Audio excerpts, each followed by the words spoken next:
Now ask me some penetrating questions.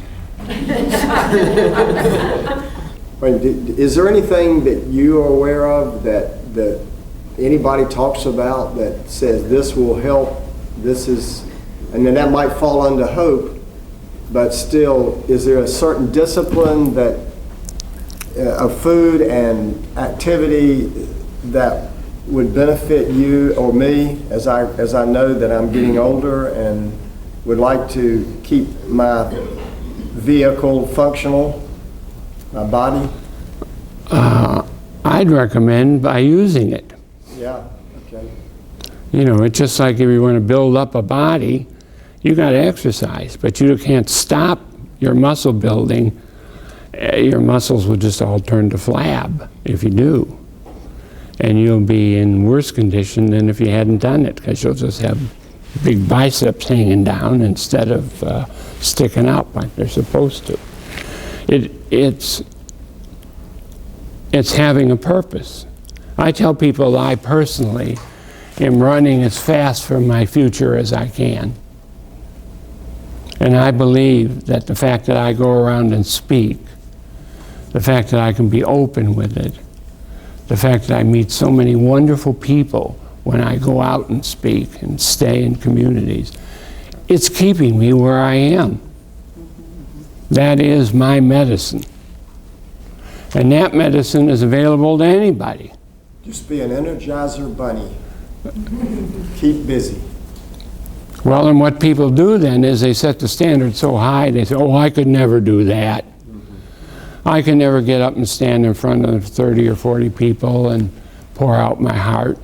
I wouldn't know what to say. It's real easy when you're talking from your heart.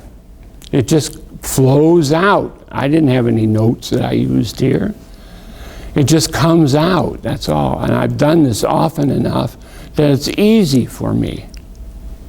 I always live inside, right on the edge, because I don't know what I'm going to say next. I don't have an outline. I sometimes am thinking, I said that, I said that, I said that, I said that. Looking for it, and I can't find it anymore. I just sort of open my mouth, and like in the Body Snatchers, it just kind of comes out, you know. So that would be, get involved. Join this group. But just don't join it, become an officer in it. Be active in it rather than passive in life. Find something new to do. Oh, we tried everything with Dad. He just won't, we can't find anything he wants to do. Well, the first thing you have to do is convince Dad he's got to find something. Because if you're just going to keep bringing him plates full of food, he's just going to keep dumping them down until he realizes he's got to do some cooking in order to get the food. So I don't think there is an external thing, like, well, if you only ate more blueberries, or you ate a lot of watermelon, or what, you know, there's a, drank a lot of coconuts, or had Mai Tais for breakfast. There's all kinds of things that people come up with, but there's nothing that seems to be a causal link that this causes you to have dementia, and if you'd stop eating turnips, why, then you wouldn't get dementia. So my advice is, and everybody has this available to them, get up off your butts and go out and do something. And do it because you need to do it, not because you want to do it. You'll wait forever because you want to do it, because you won't do it, I'll tell you. You'll be afraid you're going to fail at it. And so you won't try it. And if you do try it and the first time you make a mistake, you'll stop doing it. The first time somebody is ugly and mean to you, you'll stop doing it. This is the medication. Life is the medication. And it's a particular kind of medication that activates you, but you have to then do something with that motivation to get out and get involved again.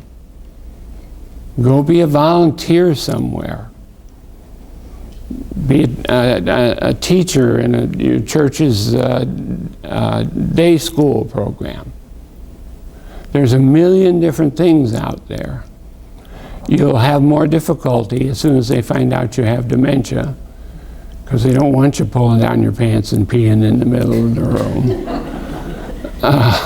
And that's what they believe might happen. But that's a good question, and that's my answer.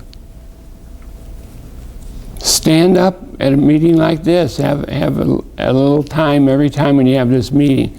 Stand up and say hi. It's almost like an AA meeting. You know, I'm Richard, and I have dementia. Hello, Richard.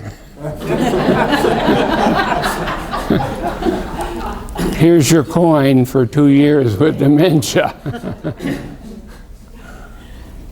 What else you want to know? I'm sorry, somebody wants. Yes, ma'am. What attributes would you like to see in your caregiver? Well, I would like to see that my caregiver always understands that I'm a whole human being, that they don't see me as deficit-ridden. We can see in your eyes that you're disappointed and you're sad. You don't cover that up. Maybe you don't cry in front of us anymore. But we know that things are different between us. But we never talk about it. We never talk about it at a real feeling level. We may say, oh, you're more forgetful, and then be able to tell you how many times you asked this or this or this. My family used to count how many times I'd ask them something. They'd say, well, you know, that's the 5th time you've asked me that. And I'd say, well, thanks for keeping count, but it's really the 1st time for me. And so our solution to that was, when I'd done that, they would say, well, you know, Dad, it seems really important to you where we're going this afternoon, and you can't seem to recall that. I'm going to write it down for you on this little Post-it note, so if you want to find out I'm not around, just pull this out and look at it. You'll always have the answer to that question. That worked fine for a couple of months, and then I started getting just pockets full of Post-it notes. And I couldn't read my own writing by then, and I didn't put enough information on it to know what the hell it was. You know, what was it telling me? 1, 2, 7, 4. I don't know. One of the things I learned was that the solutions that you come up for problems only last so long. Then you got to come up with another solution, and that's not the way we like to live our lives. We like to fix it and then walk away from it and move on, you know. Well, it's like we never move on. We're always standing knee-deep in mud, and we get tired of that. And after a while, it just kind of weighs us down. So I'd like to see a caregiver who understood that. I'd like to see a caregiver who believed that I was still a whole person. And because she believed that, or he believed that, they treated me as if I had all the needs that they have. And when they saw I wasn't making any friends, like I'd come to meetings like this, but I wouldn't talk to anybody. They would. Caregivers know each other. They all know each other in groups like this. But the people with dementia are not drawn to each other as kindred spirits. Caregivers are, because they see themselves as having a common experience. Well, so do the people with dementia. They have a common experience. But they're so much into themselves that they don't even come out when they're sitting around a table full of people who have dementia. So I would like to see somebody who pushed me, pulled me, cajoled me out of my invisible closet. I would like to see everybody here say, gee, that was an interesting talk that tall guy gave, but the real value of coming here is we met a new couple today. And they're in the same boat that we are. So why don't we do something? Why don't we have them, I call them hello dinners. Why don't we say hello and invite them over to dinner?